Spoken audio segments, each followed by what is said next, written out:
The John Deere dealer stood in front of me with his arms crossed, looking at the work order on his clipboard. His face had that expression mechanics get when they're about to deliver bad news. The kind of face that says they've already made up their mind, and nothing you say is going to change it. 1 week minimum, he said, not even looking up from his paperwork. Could be 2 if we find other issues once we get into it. Parts are back-ordered from the factory. Best I can do for you. I felt my stomach drop like I'd just missed a step going downstairs. 1 week, maybe 2. I had 300 acres of soybeans standing in my fields, ready to harvest. The beans were at perfect moisture. Any day now, they'd start drying out too much, and I'd lose yield.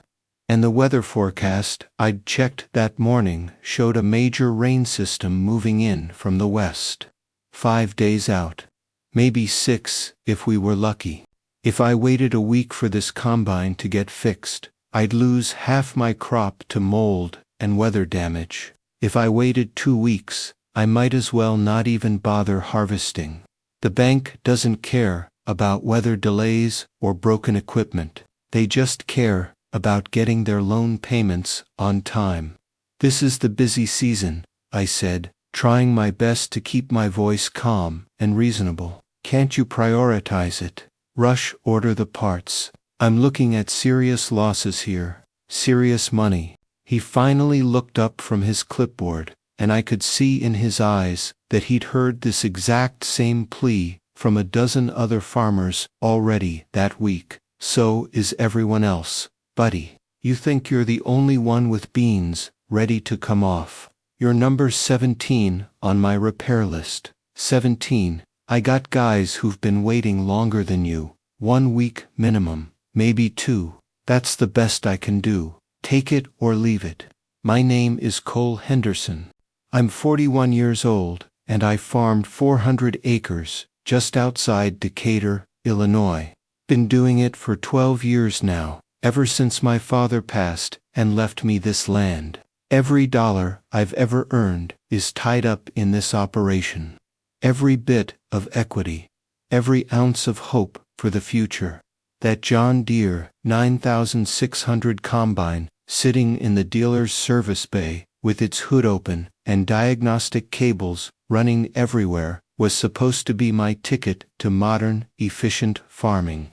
Top-of-the-line equipment when I bought it 5 years ago, climate-controlled cab with air conditioning and a premium sound system, GPS-guided auto-steering, yield monitoring, grain loss sensors, all the bells and whistles that the salesman had promised would revolutionize my operation and pay for themselves in 3 seasons. Cost me $218,000, financed over 7 years at 6.9% interest.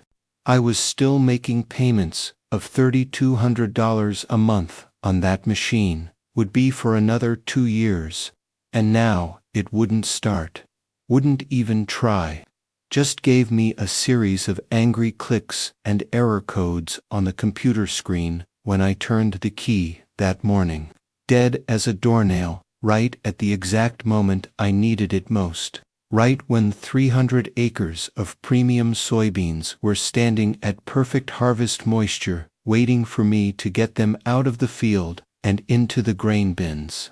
The dealer had sent a service truck out to my farm that morning. Young technician named Brad, who couldn't have been more than 25 years old. He'd plugged his laptop into the combine's diagnostic port, frowned at the screen for 20 minutes, then shook his head.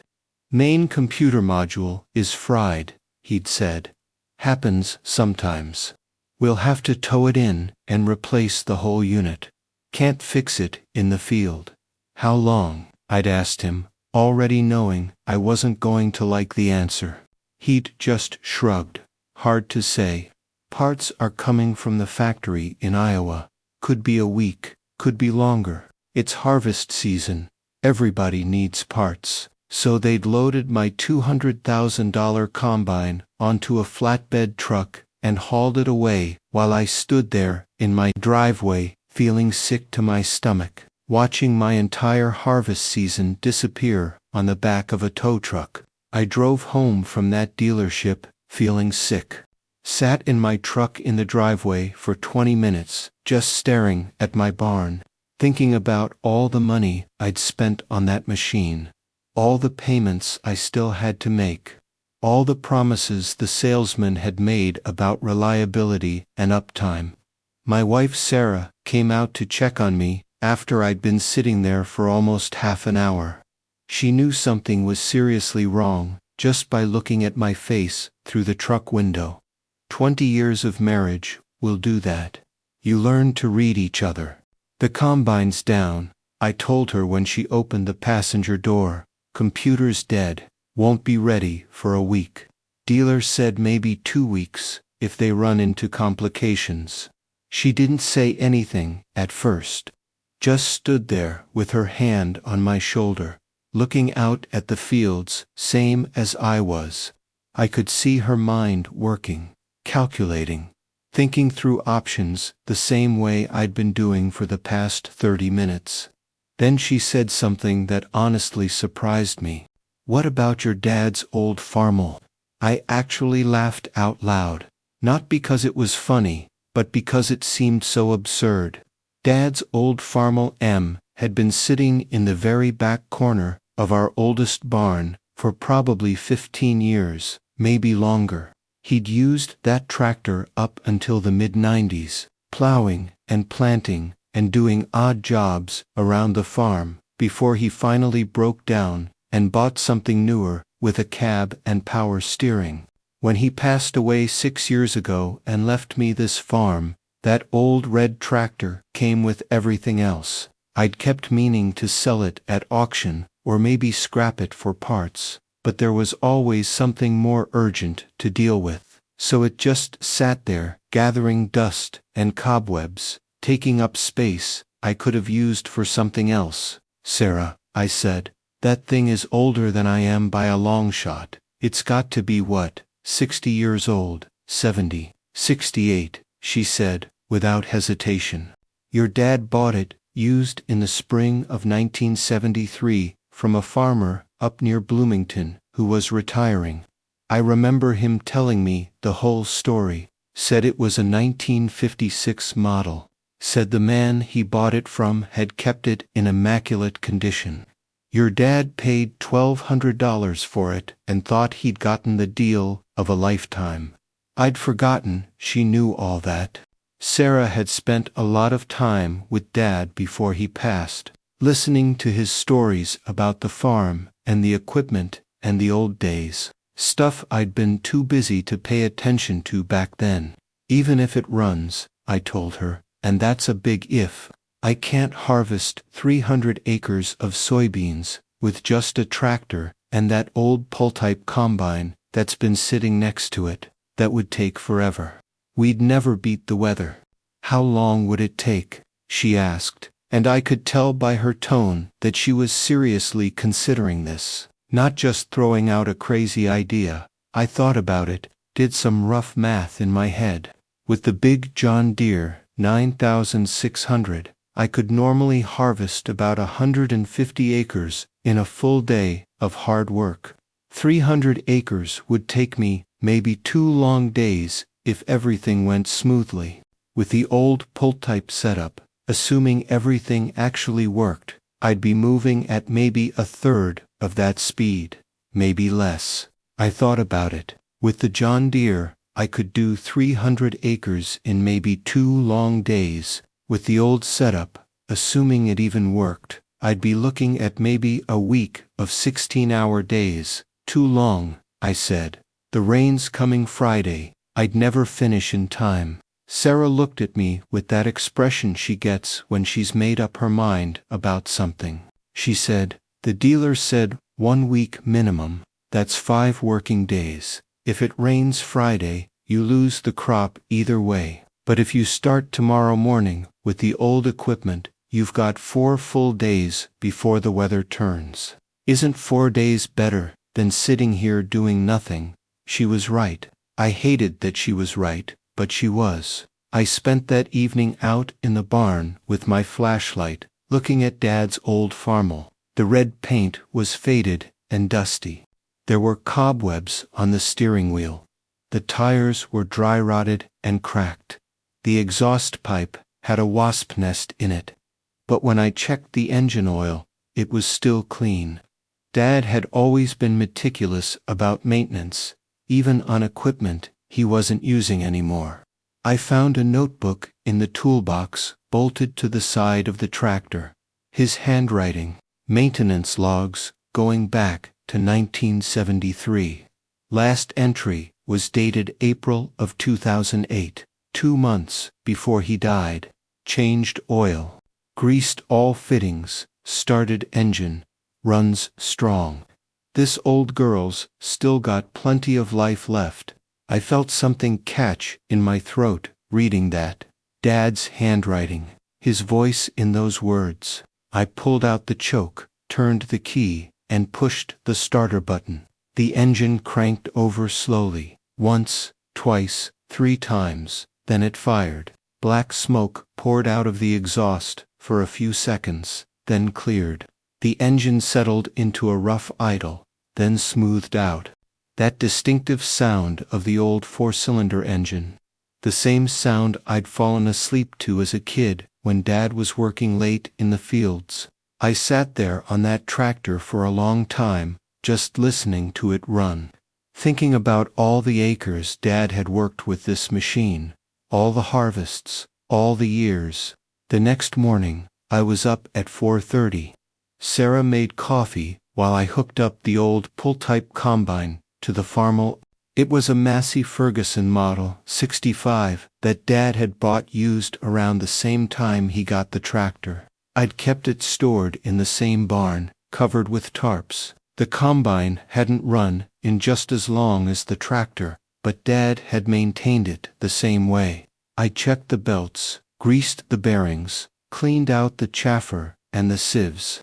By 6 o'clock, I was ready to try it. My neighbor Jim came over around 6:30. He'd seen me moving equipment in the pre-dawn light and got curious. Jim farms about 600 acres next to mine. He runs all new John Deere equipment, 2 combines, 3 tractors, all less than 5 years old. He walked up to where I was making final adjustments on the combine, looked at the old equipment, and just shook his head. "Cole," he said, "what in the hell are you doing?" I explained about the John Deere being down, about the dealer's timeline, about the weather forecast. Jim listened, then said, "Why don't you just use my backup combine? I've got my older 9510 sitting in the shed. You could have your beans done in 2 days easy." I appreciated the offer, I really did. But Jim was getting ready to harvest his own fields. If something happened to his primary combine, he'd need that backup. I couldn't put him in the same situation I was in. I told him thanks, but I'd manage. He looked at the Farmall and the old Massey Ferguson combine like they were museum pieces. "Cole, those things are from before Vietnam. You really think you can harvest 300 acres before Friday?" "I don't know," I told him honestly, "but I'm sure as hell going to try." Jim just shook his head again and walked back to his truck. As he was leaving, he called out, "Good luck, man, you're going to need it." I started cutting at exactly 7 o'clock that Tuesday morning. The sun was just clearing the tree line to the east, casting long shadows across the bean fields. The dew was still heavy on the plants, which wasn't ideal, but I didn't have time to wait for things to dry out perfectly. The old Farmall pulled that Massey Ferguson combine through the first row of soybeans at maybe 3 miles an hour. Could have been slower. The John Deere would have done it at 5 or 6 miles an hour, easy, maybe more, in good conditions. But the old Massey Ferguson was actually doing its job better than I expected. Beans were coming in clean off the header. The separation looked good through the inspection window. The grain tank was filling up with clean soybeans at a steady pace. The whole setup felt different from running modern equipment. Everything was mechanical. I could hear every gear turning, every belt moving, every auger spinning. The Farmall's engine had this deep, rhythmic sound that was almost hypnotic. 4 cylinders firing in sequence. No computer monitoring, no sensors, just good old-fashioned mechanical engineering doing exactly what it was designed to do back in 1956. By noon, I'd managed to get through about 32 acres. I grabbed the sandwich Sarah had brought out to the field in a cooler, ate it standing next to the tractor without shutting anything down, and kept right on going. Every minute counted. Every row mattered. The heat that afternoon was absolutely brutal. Had to be pushing 95 degrees with humidity to match. That old Farmall didn't have air conditioning like the John Deere. Didn't even have an enclosed cab. Just a metal umbrella shade bolted to the frame above the seat that provided maybe a square yard of shadow that moved with the sun. My shirt was completely soaked through with sweat by 2 o'clock in the afternoon. My hands were already developing serious blisters by 3 from gripping that old steel steering wheel that had absolutely no power steering assistance whatsoever. But here's the thing. That tractor just kept running. That old 4-cylinder engine just chugged along, steady and reliable as a metronome. No computer error messages flashing on screens. No sensor failures shutting everything down. No warning lights demanding immediate attention. No mysterious problems that required a technician with a laptop to diagnose. Just pure, simple, mechanical equipment doing exactly what it was built to do nearly 70 years ago. By sunset Tuesday, I'd cut 85 acres. I was exhausted. My back hurt. My hands hurt. Everything hurt. Sarah brought dinner out to the field. She sat with me in the truck while I ate, neither of us saying much. Then she asked if I was going to keep going. I looked at the fields, still waiting to be harvested. Did some quick math in my head. At this pace, I could finish by Thursday night if I pushed hard. That would give me a full day of cushion before the rain. Yeah, I said. I'm going to keep going. I worked until midnight Tuesday night, took a 3-hour nap in the truck, started again at 3 Wednesday morning with the tractor's headlights cutting through the darkness. Wednesday was harder than Tuesday. My body was screaming at me to stop. The blisters on my hands had broken open and were bleeding into the work gloves I'd put on. My lower back felt like someone was stabbing it with a knife every time I turned to check the combine behind me. But that old Farmall just kept going. No complaints, no breakdowns, just steady, reliable work. Jim came by again late Wednesday afternoon, probably around 4 o'clock or so. He'd been out harvesting his own fields all day with his fleet of modern John Deere equipment. His primary combine was a 9870 that was only 2 years old. Probably cost him close to $500,000 with all the options and technology packages. He pulled up alongside my field in his diesel pickup truck, got out, and just stood there at the edge of the beans watching me work for a good long while. Didn't say anything, just watched. When I finally stopped to empty the grain wagon into my truck, he walked over across the cut stubble. "How much have you got done?" he asked, and I could tell he was genuinely curious now. Not mocking, not skeptical, just interested. "About 210 acres as of right now," I told him, checking the small notebook where I'd been keeping track. "Maybe 215, got somewhere around 90 acres left to go." He looked at me like I'd just told him I'd walked to the moon and back. "You've been out here for what, 36 hours straight, maybe more?" "Just about," I admitted. "Couple short naps in the truck when I couldn't keep my eyes open anymore, but yeah, pretty much straight through. He was quiet for a solid minute, just looking at the old Farmall and the vintage Massey Ferguson combine hooked behind it. Both machines covered in dust and chaff. Both machines that belonged in a museum according to most farmers. Both machines that were somehow getting the job done. Then Jim said something I didn't expect. He said, "I came over here yesterday morning thinking you were being stubborn and stupid. Thought you were too proud to wait for the dealer, or too proud to take my offer to use my backup combine. Thought you were going to destroy yourself out here trying to prove some kind of point that didn't need proving. I waited for the but, because I could tell one was coming.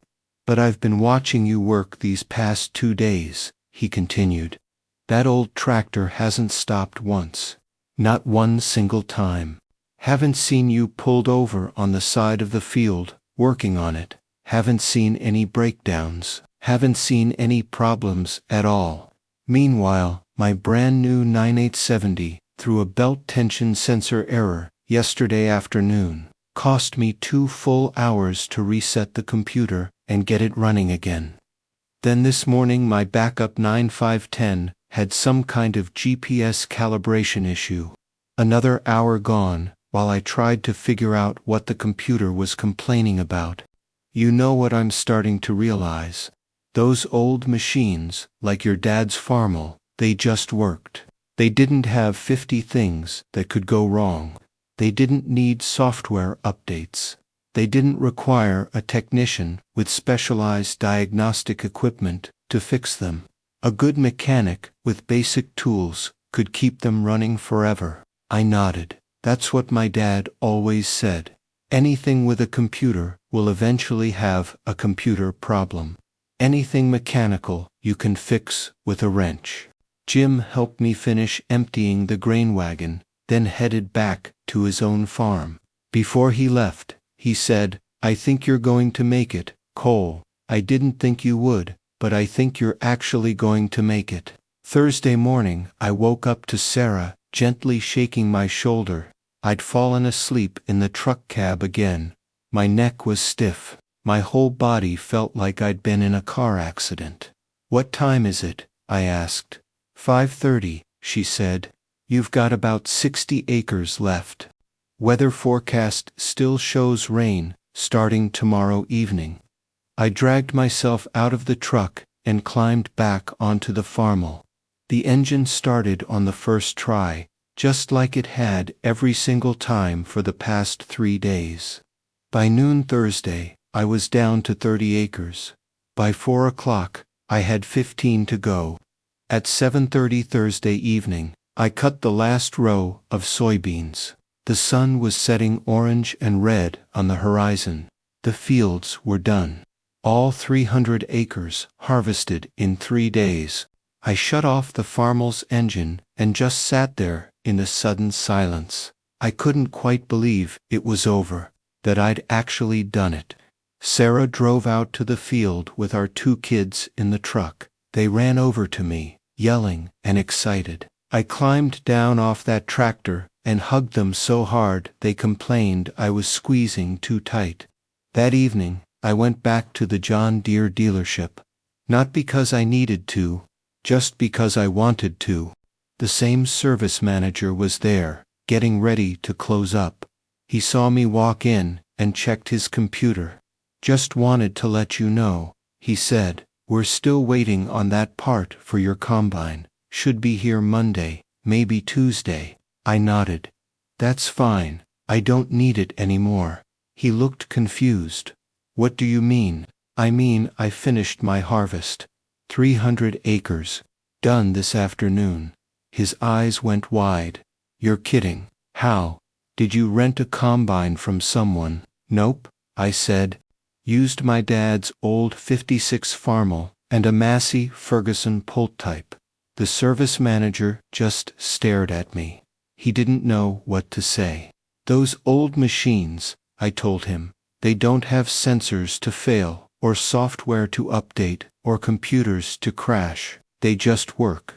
You sold me a $200,000 machine that couldn't make it through one harvest season. My dad's tractor that cost him $1,500, used in 1973, just did 300 acres in 3 days without a single problem. I'm glad your harvest is done, he finally said. But those old machines aren't practical for modern farming. I looked at him and smiled. Neither is waiting 2 weeks for parts. I walked out of that dealership and never looked back. The rain came Friday evening, just like the forecast predicted. 3 inches in 12 hours. It would have ruined every bean left in the field. The next week, I sold the John Deere combine, took a loss on it, but I didn't care. Used that money to buy 2 more old Farmall tractors and completely rebuild them. Got all the parts I needed from salvage yards and tractor shows. Everything was simple. Everything was mechanical. Everything could be fixed with basic tools in my own shop. Jim stopped by a few weeks later. He'd heard I'd sold the John Deere. He asked me if I regretted it, if I missed the air conditioning and the GPS and the fancy technology. I showed him my dad's old Farmall, sitting clean and maintained in the barn. Showed him the maintenance log I'd started keeping, just like Dad had done. This tractor is 68 years old, I told Jim. It's going to be running long after I'm gone. Can you say that about your equipment? He couldn't.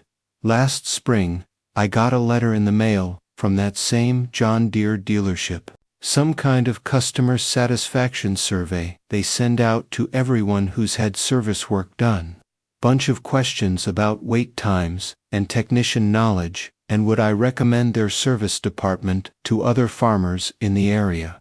There was a comments section at the bottom where you could write in additional feedback. I sat at my kitchen table with a pen for a good 10 minutes thinking about what to say, thinking about that day when the dealer told me 1 week minimum, thinking about how close I came to losing everything because of a failed computer module. Finally, I wrote, I recommend that farmers invest in equipment that actually works when they need it most. Equipment that can be fixed with a wrench instead of a laptop. Equipment that's built to last generations instead of designed to be replaced every 5 years. Your modern machines might be impressive, but my father's 1956 Farmall taught me more about reliability in 3 days than your dealership taught me in 5 years. Never heard back from them, didn't expect to. These days, when I'm out in the fields on that old Farmall running a disc, or pulling a planter, or just doing maintenance work around the farm, I think about my dad a lot more than I used to. Think about all the wisdom he tried to pass down to me over the years that I was too young and too stubborn to really hear when he was saying it, about how he stayed with the old equipment, even when everyone else in the county was upgrading to bigger and newer and fancier machines, about how he always said that debt was the biggest crop killer there was, worse than any drought or pest infestation, about how he'd rather fix something 10 times than replace it once, about how he was right all along about so many things.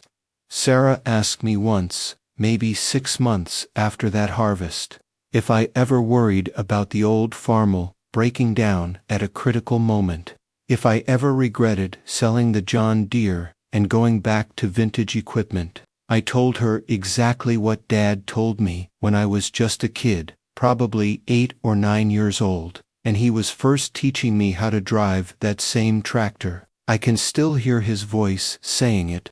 Son, this machine was built back when they still made things to last. Built when a farmer had to be able to fix his own equipment because the nearest dealer might be 50 miles away on dirt roads. Built when reliability wasn't just a nice feature, it was the difference between feeding your family and losing your farm. This tractor doesn't know how to quit. It doesn't know how to give up.